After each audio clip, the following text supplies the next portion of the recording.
I wonder if you have ever heard or felt the word imposter syndrome. And most likely you have felt it. And if you have struggled with working through it or continuing to take action, even when that pops up, well, this is the episode for you. In today's episode, we're going to talk about what is imposter syndrome, how to know when it's creeping in to our brain, and then I have 5 tips. I also may have added a couple bonus tips at the end, so make sure you stay for those. About how to battle imposter syndrome when it happens, because inevitably it does. So let's get into this episode on imposter syndrome. So, um, I love talking about the topic of imposter syndrome. And part of it is because, when I was first starting my business, again, I'm still relatively new into it, but there were a couple books and other podcasts that I listened to. There was one with Reid Hoffman. Why do I always forget the name of it? Um, but he interviews a lot of other entrepreneurs, and I just loved um Masters of Scale. That's what his podcast is called, Masters of Scale, and he interviews a lot of entrepreneurs. And I started listening to it in like April of 2020. So I was listening to a lot of podcasts at that point because there what else were we going to do besides watch Tiger King? And I one of the things that I loved is he talked about like the struggle and the fear and like how to overcome those things. And you know, Sarah Blakely, who started Spanx, and Marie Forleo, has written multiple books and has a very successful podcast, very successful business. I read Stephen King on writing, and in it, he talks about like early on, he was like, have thought about writing this book for a long time, but I would always struggle with who would want to read a book about writing from me. And it's like, who wouldn't want to read a book about writing from you? Like, you're one of the most prolific writers of our generation. Like, of course, people want to hear about the process and the person and the um all of it behind this person that we have read so much from. And, my ideal client, the people who make up most of my masterminds, who join the co working calls, a lot of times they are heart centered entrepreneurs. And so they, found a problem, whether it was for themselves, someone in their lives, and they were able to fix it. And they said, wow, I want to fix this for more people. And so they started to put themselves out there. So it wasn't this linear, well, I went to school to start a business and I went to school to be an entrepreneur and I learned all these techniques. They kind of like fell into it. And so they may not have a lot of entrepreneurs around them. And so this imposter syndrome seeps in very quickly because there isn't this like formal education around it. And I'm not saying that all entrepreneurs, whether they went to school for business or not, don't struggle with it, but it seems to be really prevalent in my community because they just have this love and this passion um for this problem that they fix, not and getting into it and making it a business creates a lot of fear, doubt, unknown, failure. So, um so one of the reasons I love reading those books is because even the people who are at the top um still have this thing that comes into your brain to be like, what are you doing? So, the first thing you have to do when it comes to imposter syndrome is identify when it seeps into your brain. It can be really sneaky.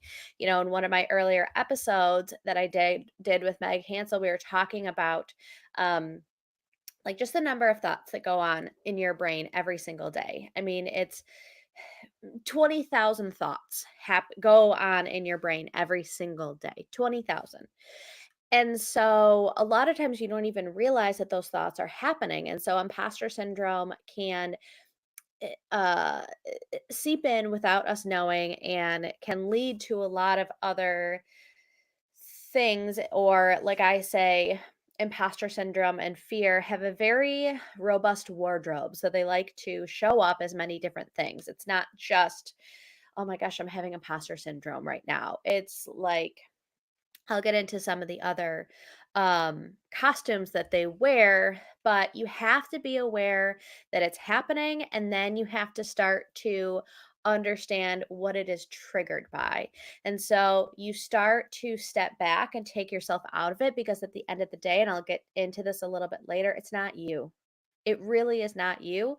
And so step outside of it and say, oh, making cold calls, you know, first thing on Monday morning when I haven't had breakfast and I've only had a cup of coffee, that's really triggering to my imposter syndrome. And so what can I do to, the first thing is awareness. And then from there, we'll get into some tips and tricks that you can then take with you to say, okay, so maybe I need to do X, Y, and Z. So, what is imposter syndrome? Imposter syndrome, the definition of it, let me pull it up, sorry.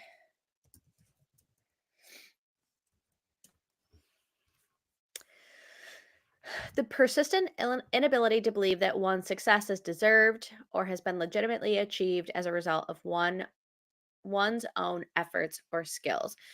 Um, and so it really, that's like the textbook definition.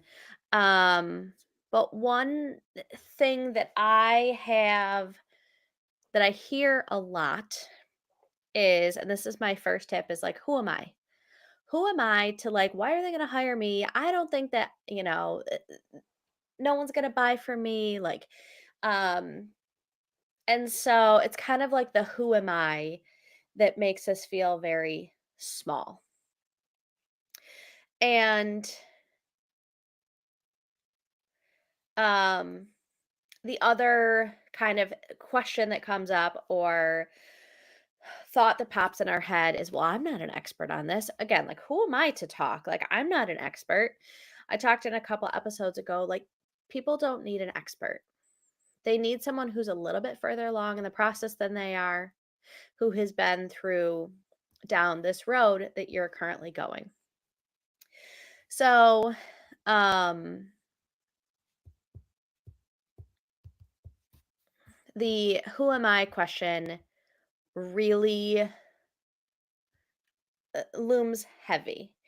And as I was talking before, imposter syndrome likes to put on different costumes. So, one thing that may pop up when you're struggling with this certain aspect of imposter syndrome is, well, if I just take one more course, if I just make my website look a little bit better, if I just do a little bit more research, if I just, then I will do these actions that I say I'm going to do.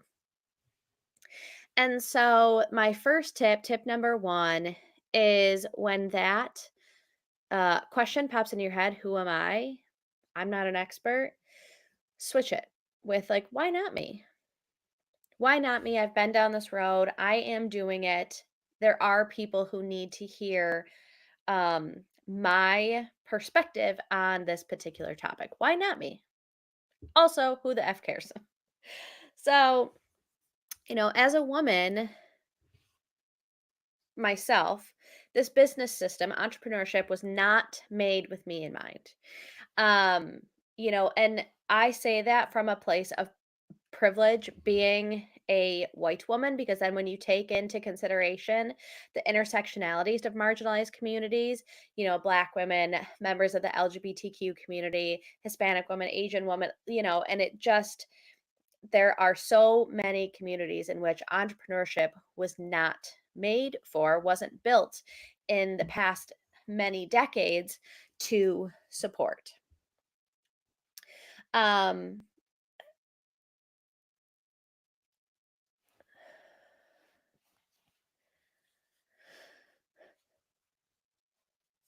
So not only was the system not created for many of these communities, our brain was not wired to be entrepreneurs. You know, um, our brain has been wired to keep us safe, keep us in community, keep us with the pack. Back thousands of years ago, if we left the pack, we would die. Literally, we would die because of, starvation or weather or protection, whatever it is. So if we left the pack, we would die. So for a long, long time, our brain has been wired to stay with the pack. Don't go outside of the norm. Entrepreneurship is very, very much going outside the norm. So when I talked earlier about it's not you, like everybody has imposter syndrome because our brain was not wired for us to go outside of the standard day to day what everybody else is doing.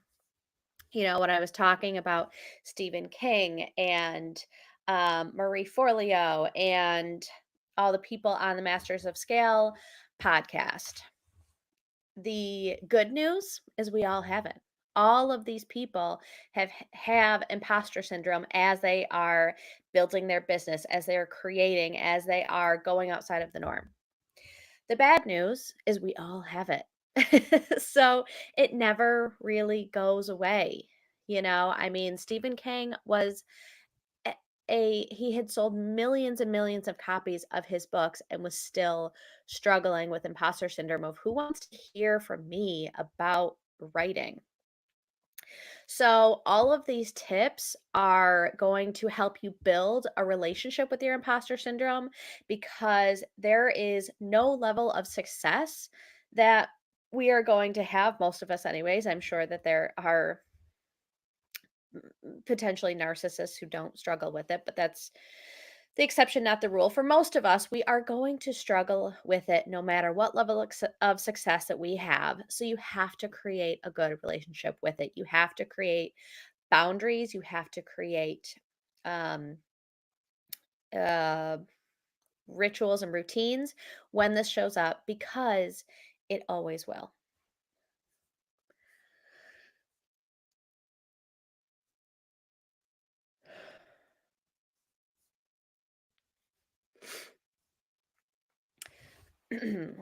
Okay. So, one of the reasons that I started High Vibe is because when I was in sales for a software company, I was brought to tables that I had no business being at. I was a fly in the wall, and 70% of what they were saying went over my head. But I was able to understand how they made decisions, why they made decisions, what the discussion looked like, what the process looked like. A lot of times when someone comes down and is like, "Oh, here's what we're doing. Here's, your marching orders." You're like, "Well, how the heck did they come up with that? Why are they doing this? It doesn't even make sense." Um, but then when you listen in on the process, you're like, "Oh, that's why they made that decision." And so I wanted to create more tables for other women who felt called to entrepreneurship, but didn't necessarily have other entrepreneurs in their life or feel like they had a space to show up and share their experiences and share things like imposter syndrome and hear, like, no, girl, you're, you're doing great, sweetie. Um, if you don't see yourself or your experiences in the process, you can feel like you're doing it wrong. And that's where a lot of that may be a trigger where these doubts and fear can creep in. So here is tip number 2: find community. Um, if you have followed me on social media for any length of time, you know that I always preach community. Find community, find community, find community. I truly believe that finding community is a huge aspect for battling imposter syndrome because, one of the beautiful things about my masterminds is that they are niche agnostic. Whether you are selling dog treats or you're a career coach or you have a creative space or you're writing a book or you make music, any of those creative processes, those endeavors, um, a lot of the roller coaster emotional journey is the same. And so when you can see other people in that process, and a lot of times, like when we're talking, someone will like give advice and they'll be like, why can't I even take my own advice? It's so much easier to give that out than it is to do it for ourselves. But it really brings a different level of awareness of what's going on, kind of takes you out of your own head.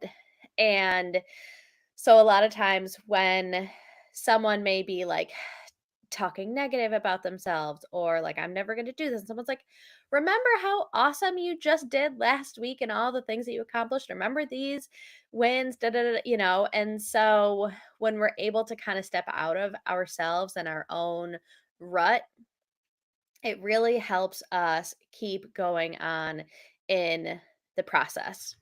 So finding community is so crucial, in my opinion, um, to keep going and to really battle imposter syndrome.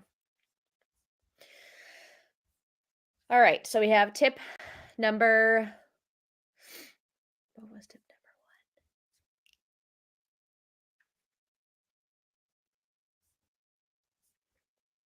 I lost it. Okay. Tip number one is flip the script of who am I or why me to why not me. Tip number two is find community. And tip number three, remind yourself that this is the first time you have done this exact thing. Of course, there's going to be unknowns. Of course, there's going to be uh, failure. Of course, there's going to be stumbling blocks. That is totally normal. One of the things that I really like to do when the imposter syndrome squirrel is really having a field day, really going rampant, and I need to kind of step back and away from that, um, is I like to just sit down and write down all of the things that are going well, all of the things that I'm doing well, that are happening for me, that I want to celebrate in that moment. So, just taking some time and redirecting my brain to thinking positively, to thinking affirming, to uplift myself versus the very negative, doubting, you know, not so fun things that your brain can really spiral into. So just stepping back and say, okay, what's going well? I'm here. I'm breathing. I have a business. I have a website. I um, got a really cool response to my email letter the other day. Whatever they are, what's going well for you in this moment? Um, when I was in high school, I played softball, and my uncle one time was like, what I want you to do is when you're getting ready and you're going up to hit, is every single time saying, I'm going to get a hit. I'm going to get a hit. I'm going to get a hit. And so it was the start to this like positive affirmation technique. And it's also this like confidence building technique because then you get a hit, you're like, of course I did. And like when you strike out or don't get a hit or whatever, you're like, okay, next time. I got it next time. And so it's just a way to rewire our brain to thinking through the positive, the affirming, and in a place of confidence versus negativity. So write down tip number three. This is the first time you're doing it. These things are bound to happen, and write down things that are going well. Tip number four. I kind of spoke on this earlier, but remember that your brain is wired to keep you safe, small, and not take huge risks. Your imposter syndrome has nothing to do with you. It has everything to do with your brain and how it is hardwired. The conversation that I really like to have when my brain is in that place, and this is, again, after I am like realizing that these things are happening, because understanding that they are happening is step one.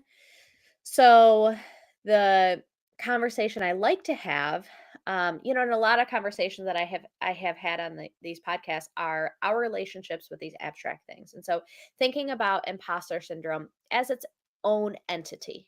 You can put a face to it, you could put some descriptors, some adjectives to it, but it is its own entity. And so stepping outside of it and say, thank you so much, brain. I know that what you're trying to do is keep me safe, and you have kept many generations of humans alive. But this fear that is showing up right now is not necessary. And I'm going to do it anyways because the power of my why and the end goal that I have outweighs me being safe and small. So I appreciate you, and I'm going to take action anyways. Um, and so just really having that conversation of thank you. I appreciate you and what you are trying to do for me, and I'm going to take action too. Another affirmation would be I am safe. I am safe. One of my biggest fears when I left my position to go full time into my business was um they're going to foreclose on our house and my husband will divorce me because he'll be so mad that we lost our home. That was a narrative that played frequently in the background of my brain. They're going to foreclose on our house and my husband will divorce me. Like, I mean, the impending doom of that was like this gray cloud over all these decisions that I'm making is a lot. And so here I am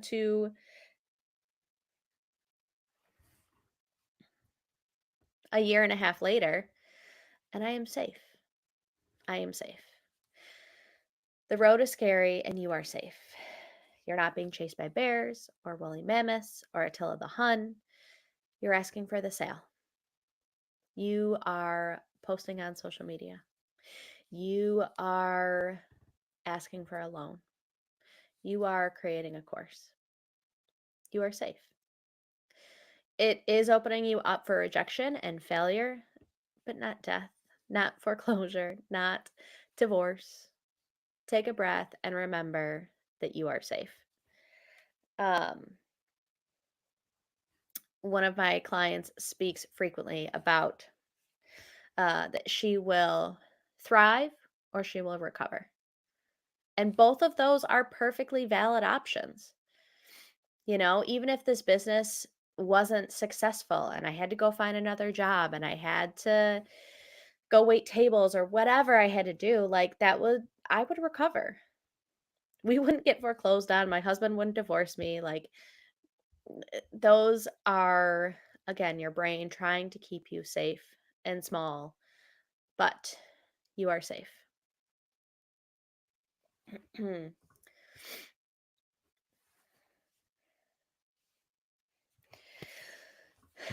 And um a much more like, season 4 was about tactical and this is about mindset, but this tip number 5 kind of blends both the tactical and the mindset piece of it, because one of the biggest things that happens in entrepreneurship is not having any confirmation that you're doing the right things. Typically in a office environment, you have other people and you have brainstorming sessions and you have like a boss who's like, "Oh, here's your guardrails and here's what you have to follow." And you could be like, "Oh, here's an idea I had for an email campaign. Oh, yeah, that's really cool. I really like that." And so there's these conversations that you're having on a daily basis that confirm the actions that you're taking, the decisions you're making. Are you making the right decisions? They help make the decisions. They help follow through. They, dot the I's and cross the T's so you can go back and create they can be a safety net. Entrepreneurship and specifically solopreneurship, there's no safety net. You don't have that, kind of confirmation of I'm making the right decision, I'm doing the right thing. There's no one else there to confirm or deny the rationality of your decisions.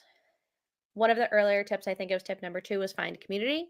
That can be a huge place to confirm whether or not you're making the right decisions. But whether you haven't found community or it isn't available at that particular moment when you have to make a decision, another tip could be using AI.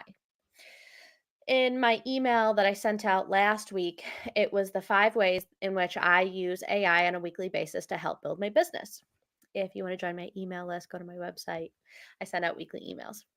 Um, but I think AI is a great place to confirm what you already know. When I was discussing this topic with my podcast producer, she was talking about how she was struggling with show notes for a particular episode that she was doing. And she typed it into AI, and then it was like doing its thing. And so she went in and just started like typing out what she thought it should be. And then when she went back to AI, it was pretty much almost word for word what AI told her to say, or the copy to use that she already had. And so it was just this confirmation for her of like, I know my shit. Like, I know what I'm doing.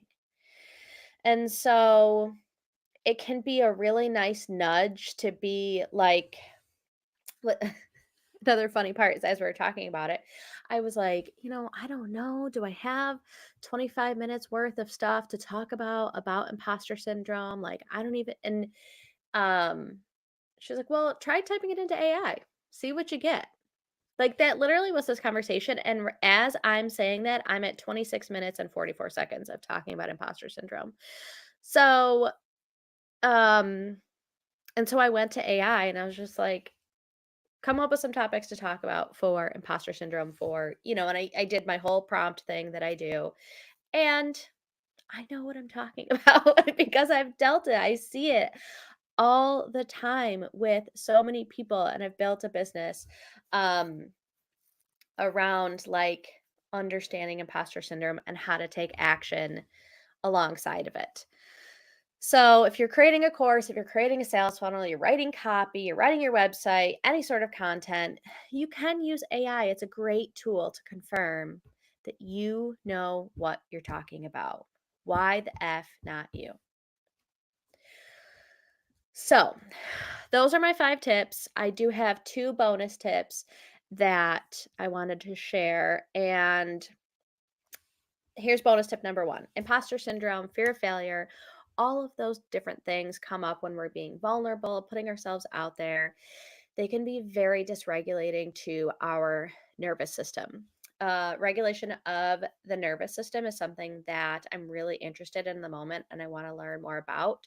But you can feel it. You can feel it when it comes up, and it can be very dysregulating. And so we are, whether you're faking it or in it or wherever you are in the process, we are in our relaxed entrepreneur era. And so we have regulated nervous systems. And so whether you need to take a walk in nature, whether you need to scream into a pillow, whether you need to move your body, go for a swim, meditate, binge a show that you love, cry, rest, whatever it is, take some time to listen to your body and give it what it needs to regulate your nervous system a little bit, because it is overregulating, or it is dysregulating. I'm sorry.